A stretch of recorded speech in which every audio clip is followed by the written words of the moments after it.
하나님의 은혜와 축복이 오늘 예배하는 모든 분들에게 함께 하시기를 주님의 이름으로 축원합니다. 최종률이라고 하는 극작가가 있습니다. 이분은 극단 증언의 대표이기도 한데 이분이 한국에서 해마다 성탄절이 되면은 대학로에 연극장을 하나 빌려가지고 빈방 있습니까? 라는 유명한 성탄절 연극을 해마다 하는데 그 연극을 본 사람만 수십만 명이 이르고 지금도 많은 사람들이 그 연극을 보기 위해서 미리부터 예약을 하는데 아주 유명한 연극이 되었습니다.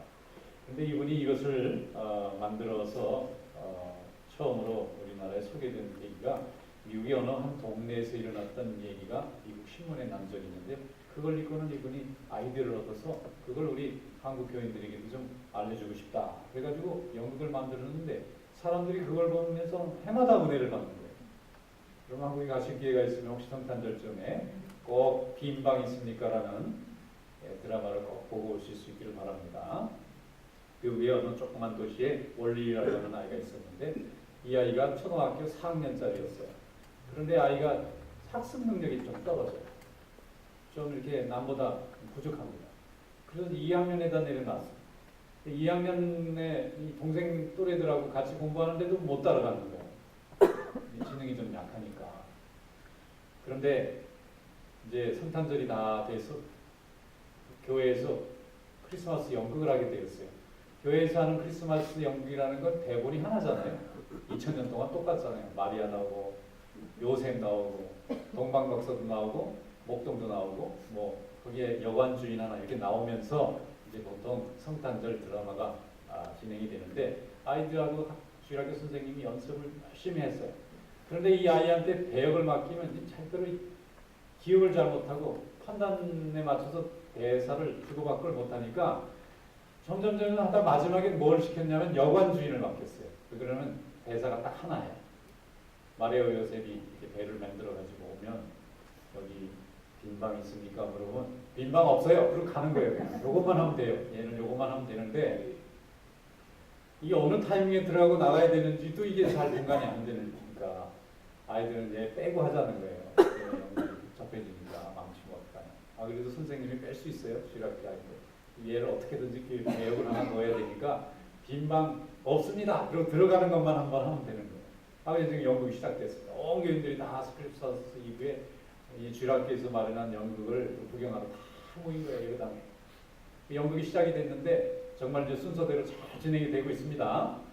마리아 요셉이 이제 만삭의 몸을 이끌고 와서 여관을 두고 다니는데 다 방이 차서 없어요. 그래서 그 여관에 도착합니다. 그래서 아저씨 빈방 있습니까? 다른 데 지금 다 없는데 우리 아내가 금방 지금 아이를 낳을 것 같아요. 지금 급합니다. 빈방 있습니까? 그러니까 대사대로 잘했어요. 빈방 없습니다. 그리고 이제 들어가는데 쓸쓸하게 돌아가는 모습을 보고 얘가 갑자기 연극에 몰입이 된 거예요. 그러니 너무 불쌍한 거야. 마리아 요셉 빈방 없다고 가는 게. 아니 저러다가 어떡하나 도 큰일 나는데. 이러니까 이 아이가 갑자기 빈방 있습니다. 집에 빈방 있어요. 가지 마세요. 빈방 있어요. 우리 집에 오세요. 그럼 울어버린 거예요. 그러니까 이거 수습이 안 되는 거예요. 연극이 그렇게 되면 그 다음 대사가 그게 아닌데 그래서 이걸 어떻게 해야 될지 모르고 당황하다가 연극은 정막에 흐르고 그러니까 할 수도 없어. 이게 연극 그만해가지고 연극이 그냥 엉망이 돼버렸어요.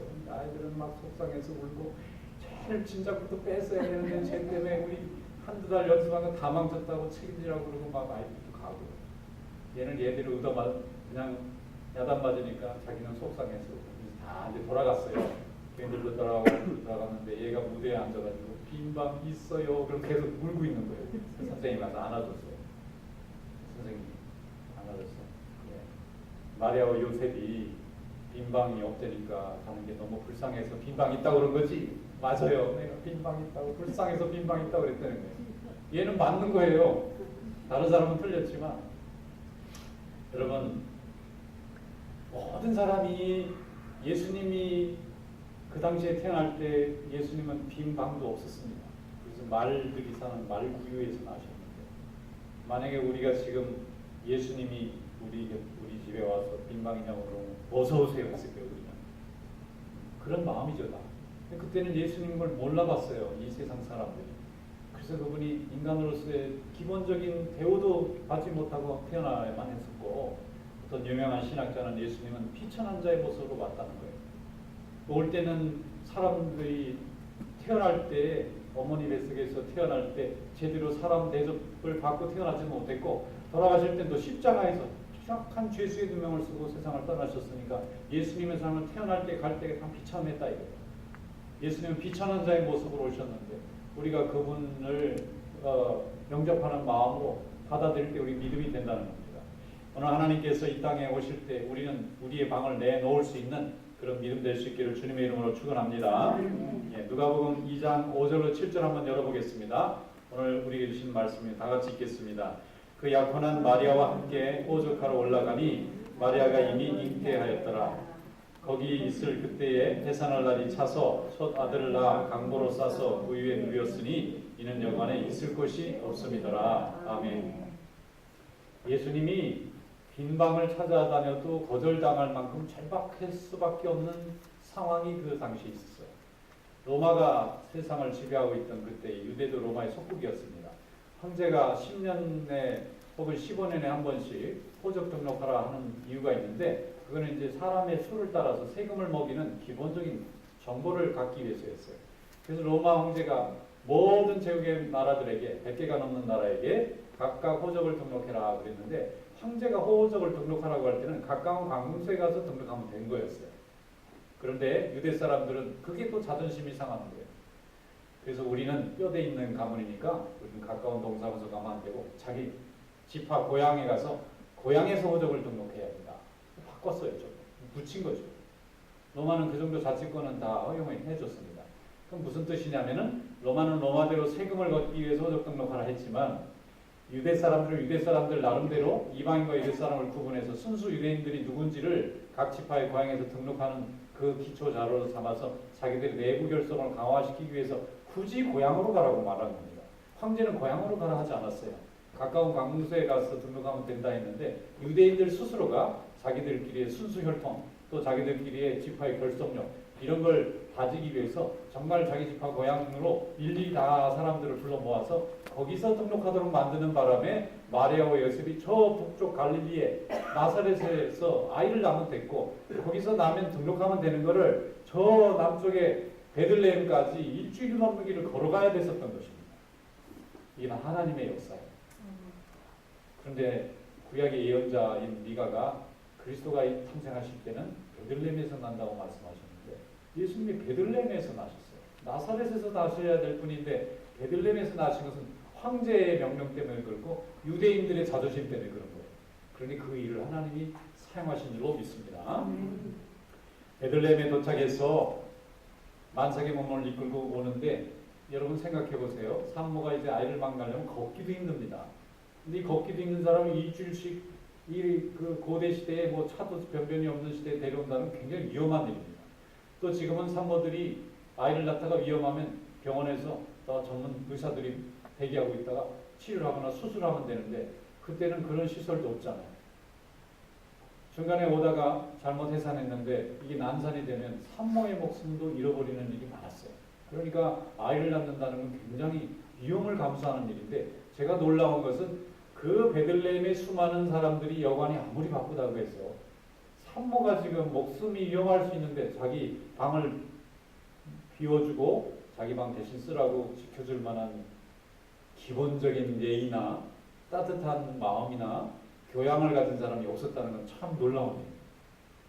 지금 시대에 보통 사람은 이게 차 지나가다가 뭐 타이어가 펑크가 나거나 밤에 어디 길에 차가 안 움직이면 사람들이 가서 서서 이렇게 차도 고쳐줄 정도로 여유가 좀 있지 않습니까? 그런데 산모가 지금 아이를 낳다 죽을 수도 있는 위험도 있는 이 산모를 그 어떤 사람도 자기 집을 들어와서 아이를 낳으라고 열어주지 않았다는 건 참 놀라운 일입니다. 이건 하나님께서 우리에게 많은 교훈을 주시는 대목인 것 같아요. 그만큼 사람이 강박하다는 거예요. 그만큼 무지하다는 거예요. 그만큼 자비심이 없다는 것입니다. 다른 사람이 고통당하는 것에 대해서 내가 그 고통이 공감이 안 됐다는 거예요. 지금 이 시대도 참 험악한 시대지만 예수님 그 시대도 인간의 본성이 변함이 없었다는 것을 말합니다. 그래서 예수님은 본의 아니게 나사렛에 계셨으면 따뜻한 방에서 태어날 수 있었지만 하나님의 특별한 섭리 가운데 이렇게 베들레헴까지 와서 아이를 낳게 되고 예수님의 탄생지가 베들레헴이 된 것입니다. 여러분, 그래서 하나님 앞에 우리가 믿는 자로서 이 예수님이 비천한 모습으로 말교에 나셨다는 사건을 생각할 때 우리의 책임이 굉장히 중요한 거예요. 모든 사람들이 예수님이 이 땅에 오시는 것을 생각할 때에 이미 구약의 예언자들이 다 얘기하고 있었습니다. 근데 그 당시 사람들도 말씀을 제대로 듣는 사람이 없었다는 거예요. 말씀은 굉장히 풍성한 나라였는데 말씀을 제대로 믿고 따르고 준비하고 순종하는 사람이 없었습니다. 이사야와 미가 선지자, 구약의 많은 선지자들을 통해서 하나님께서는 베들레헴에서 예수 그리스도가 나실 것을 이미 오래전부터 얘기하고 계셨어요. 그러면 베들레헴에서 황제가 호적 등록하라 명령하고 유대 사람들이 자기 고향을 찾아가게 만들고 그럴 때에 베들레헴을 왜 이스라엘 백성 중에서 생각해 본 사람이 없었는지 이상. 한 번쯤 성경을 진지하게 생각하고 이 성경이 이루어질 것을 믿었으면 베들레헴에서 탄생하는 분이 하나님의 아들 예수 그리스도가 될 수 있다는 것을 좀 생각하는 사람이 있었으면 준비는 했을 겁니다. 근데 아무도 생각하지 않고 이제 말씀을 들어도 다 흘러 듣고 마음속에 새기고 준비하는 사람이 없었어요. 그래서 이 시대도 마찬가지입니다. 말씀은 많이 있는데 말씀을 정말 믿고 그대로 이루어질 것을 믿는 사람이 많지 않아요. 그래서 하나님의 역사를 제대로 경험하지 못하는 것입니다. 이스라엘 백성들, 유다 백성들은 어릴 때부터 귀에 못이 박힐 정도로 다윗의 고향인 베들레헴에서 예수님이 탄생하고 그리스도가 온다는 것을 다 알고 있었는데도 그걸 준비하거나 예의주시하거나 생각해 본 사람이 없습니다. 도리어 먼 동방에서 박사들이, 이방 사람들이, 말씀을 잘 들어보지도 못한 사람들이 하늘에 이상한 별이 뜬 징조 하나만을 가지고 황금과 유황과 몰약을 가지고 아기 예수님을 찾아올 정도로 모든 이스라엘 사람들이 다 영적으로 잠들어 있었어요. 여러분, 우리도 하나님의 말씀을 많이 듣지만 영적으로 잠들어 있으면 그때 베들레헴 사람이나 유다 사람이나 우리가 다를 것이 없습니다. 항상 깨어있는 믿음 될 수 있기를 축원합니다. 사람들이 자기 집이 다 있고 아무리 여간이 잘 것이 없고 동이 났어도 아기를 낳고 생명이 위험할 수 있는 사모에게 자기 방을 내어줄 수 없을 만큼 자비심이 없고 마음이 딱딱해지고 또 이렇게 완전히 마음이 막힌 사람들은 그 시대 사람들뿐만 아니라 지금도 마찬가지다. 우리가 마음을 열고 지금도 이 성탄의 시기에 어렵고 힘든 형편에 있는 사람들에게 마음을 열고 따뜻한 마음을 표현할 수 있는 그런 믿음이 되시기를 축원합니다. 마태복음 25장에 보면 예수님께서 열처녀 비유를 해주셨어요. 이스라엘 사람들은 잔치를 벌일 때, 특히 결혼식을 할 때는 주로 밤에 하는 경향이 많습니다. 왜 그런가 하면 지금은 교통이 좋아서 비행기 타고 또 차를 타고 정해진 시간에 잘 도착할 수 있지만 과거에는 그런 일이 별로 없고 먼 길을 걸어서다 보면 날이 저물기도 하고 또 날이 새기도 하고 그렇습니다. 그러니까 결혼식 잔치가 이루어지면은 신랑이 도착하면 그 시간부터 이제 잔치를 합니다. 우리 생각에는 밤에 재워놓고 아침부터 하면 좋겠는데 그런 법이 없나 봐요. 도착하는 그 순간이 이제 잔치가 시작되는 거예요. 예수님께서 말씀해 주신 열처녀의 비유는 아마 거기 잔치를 준비하고 영접하는 이렇게 들러리 같은 역할을 하는 사람들 같아요. 그런데 다섯 처녀는 슬기로 와서 등불에다가 기름을 잘 준비해 놨어요. 그런데 다섯 처녀는 어리석어서 준비하지 않고 그때 닥치면 가야지 하고 생각한 겁니다. 한밤중에 신랑 일행과 사람들이 들이닥쳤습니다. 다섯 처녀는 기름에 금방 불을 붙여서 환하게 밝혀서 자기 역할을 하기 위해서 잔치집에 들어갔어요. 그런데 다섯 처녀, 어리석은 다섯 처녀는 그제서야 기름을 좀 빌려달라고 찾아다닙니다. 그러니까 나머지 다섯 처녀가 거절합니다. 우리 쓰기도 모자라다. 밤새도록 키려면 이게 모자라니까 기름 파는 사람한테 가서 사는 것이 좋겠다. 그리고 자기들은 들어갑니다. 나중에 기름을 구하다 구해다 나중에 왔는데 보니까 이미 잔치는 다 시작이 되었고 문은 닫혔습니다. 그때 잔치의 문을 주관하는 사람이 말하지 않습니까? 문을 열어달라 할 때 내가 너희가 누군지 알지 못하노라. 이미 다 잔치는 시작됐고 너희의 역할은 없다.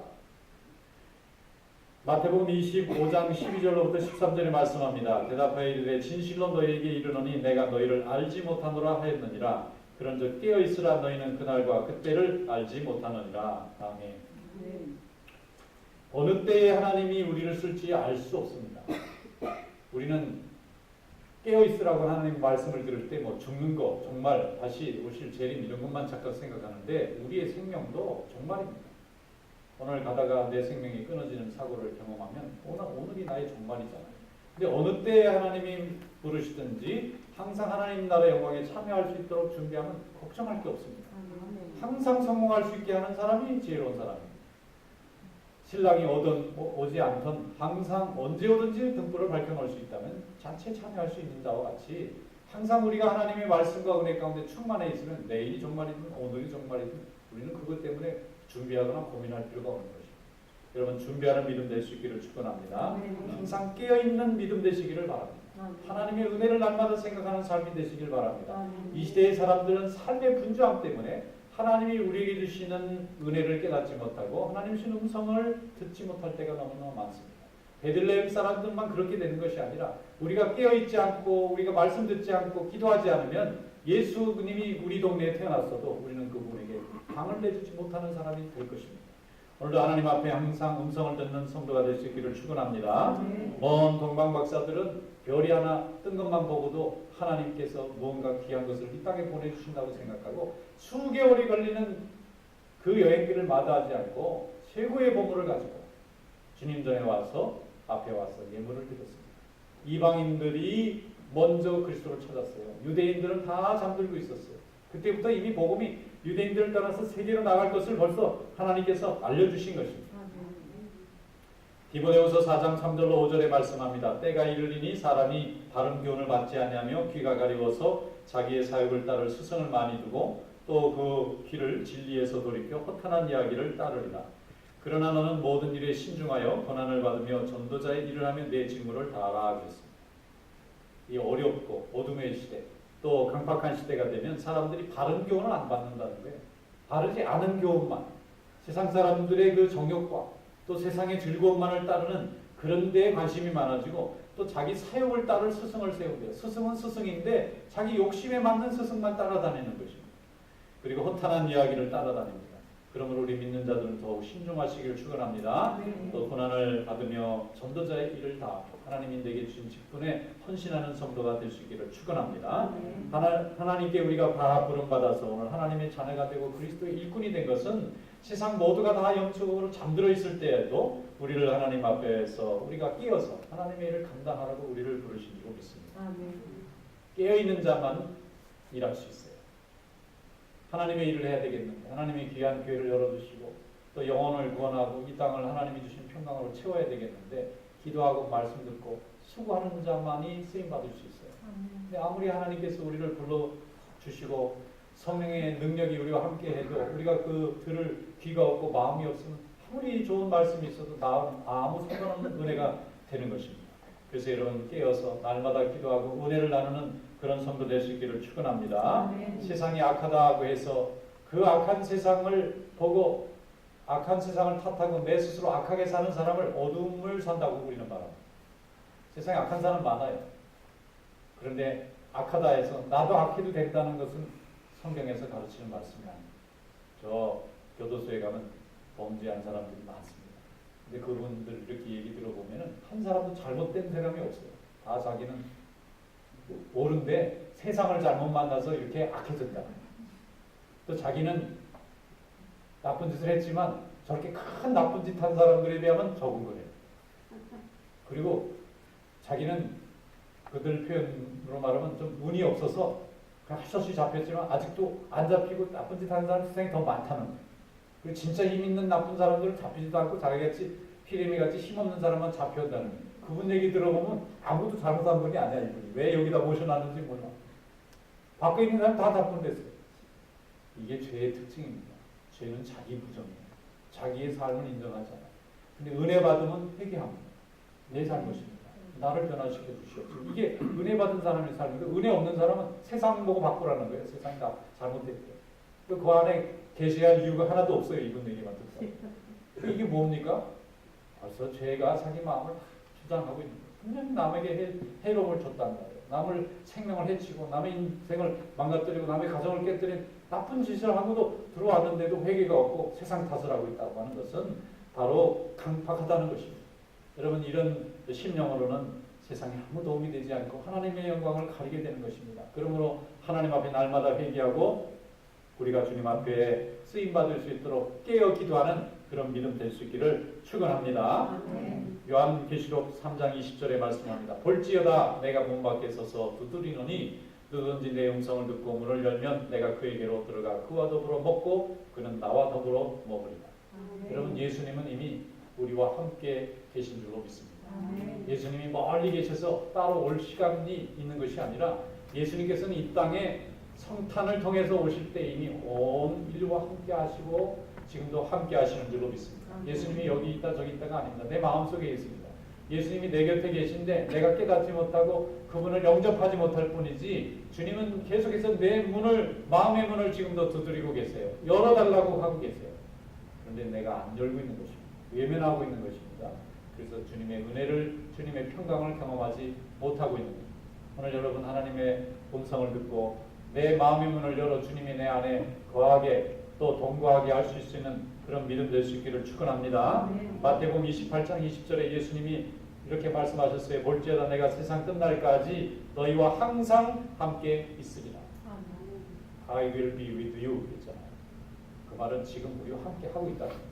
예수님이 우리와 함께 하고 있다는 얘기를 여러 차례 말씀하셨어요. 마태복음 18장 20절에도 말씀합니다. 두세 사람이 내 이름으로 모인 곳에 나도 그들 중에 있느니라. 있을 것이라도 아니고요, 있느니라. 오늘 우리 가운데 예수님이 함께 계신 줄로 믿습니다. 주님의 이름으로 모인 곳에는 주님이 함께 하시고, 내가 마음의 문을 열면 영접합니다. 주님이 나와 함께 계신 것을 우리가 깨달으면 마음의 문을 열게 되는데, 이것이 무지하고 마음이 닫혀있고 강팍하고 우리의 마음이 온통 세상에 대한 사랑과 우리 자신의 욕망과 또 세상 사람으로 가득 차 있기 때문에 주님이 내 안에 들어오고 싶어도 들어오실 자리가 없다는 것입니다. 여러분, 정말 빈 방이 있습니까? 그 빈 방에는 세상의 온갖 잡동사니와 내 모든 인생의 계획으로 차 있어서 주님이 내 방에 들어올 공간조차 없다면 우리는 빈 방이 있으나 마나 주님이 오실 빈 공간이 없다는 거예요. 여러분, 다 청소하고 다 물리치고 우리 하나님께서, 성령께서, 예수님께서 우리 마음에 들어오실 수 있는 마음의 방을 활짝 열어놓으시기를 주님의 이름으로 축원합니다. 요한복음 1장 10절로 13절에 말씀합니다. 그가 세상에 계셨으며 세상은 그로 말미암아 지은 바 되었으되 세상이 그를 알지 못하였고 자기 땅에 오매 자기 백성이 영접하지 아니하였으나 영접하는 자 곧 그 이름을 믿는 자들에게는 하나님의 자녀가 되는 권세를 주셨으니 이는 혈통으로나 육정으로나 사람의 뜻으로 나지 아니하고 오직 하나님께로부터 난 자들입니다. 할렐루야. 우리가 그런 축복을 받고 있습니다. 주님을 영접하면 이게 하나님이 우리와 함께 하시는 증거예요. 내 마음에 주님을 모시고 사는 것입니다. 어릴 때 주일학교를 다녔던 분이 있어요. 10살까지 교회 다녔는데 부모님 따라 다녔겠죠. 교회 잘 다니다가 이제부터 교회 안 다녔어요. 그래서 젊은 시절에는 교회에 완전히 문을 닫고 신앙생활도 완전히 다 접고 그리고 일생을 살았어요. 나이가 많이 들었습니다. 그런데 손자 손녀가 태어나서 할아버지가 되신 거예요. 근데 이 아이들이 또 교회를 다닌다고, 할아버지 우리 성탄절에 크리스마스 연극하는데 교회 가요 그러니까 안 간다 하다가 뭐 할 수 있습니까? 손자 손녀가 더 센데, 그래가지고 할아버지가 따라서 교회를 갔다는 거예요. 크리스마스 이브에 마리아 요셉 동방박사 등하고 아름다운 찬양을 할 때 이분이 60년 만에 교회로 온 거예요. 70이 다 넘어가지고 자식 다 키우고 인생 다 하고 리타이어 해가지고 60년 전에 들었던 크리스마스 찬송을 들은 겁니다. 그분이 거기서 은혜 받았어요. 생각해보니까 이제 자기는 살 날이 얼마 없고 이제 남은 아이들이 세상을 살아가야 되겠는데 이 자식과 손자 그 다음에 어린 아이들이 하나님의 축복 가운데 사는 세상이면 좋겠다는 생각이 들었어요. 그래서 그분이 거기서 순종했습니다. 그리고 다시 믿음을 회복했어요. 그리고 그분이 돌아가실 때까지 손자 손녀들하고 그 믿음 생활 잘 하시다가 천국 가셨어요. 아멘. 여러분, 이것이 무엇입니까? 하나님께서 우리에게 주시는 축복인 줄로 믿습니다. 영접하는 자에게 주는 하나님의 축복인 줄로 믿습니다. 로마서 1장 29절에 말씀하기를 하나님의 은사와 부르심이 소명입니다. 후회하심이 없느니라. 하나님 한 번 부르면 완전히 하나님의 것입니다. 내가 아무리 유리망황해도 하나님의 손에게를 벗어날 수가 없습니다. 그래서 하나님은 우리를 사랑하시기 때문에 우리가 마음의 문만 열고 주님 앞에 돌아오면 언제라도 항상 주님의 자녀가 될 줄 믿습니다. 네. 성탄의 이 귀한 절기에 우리 하나님의 마음, 여러분의 마음이 될 수 있기를 주님의 이름으로 축원합니다.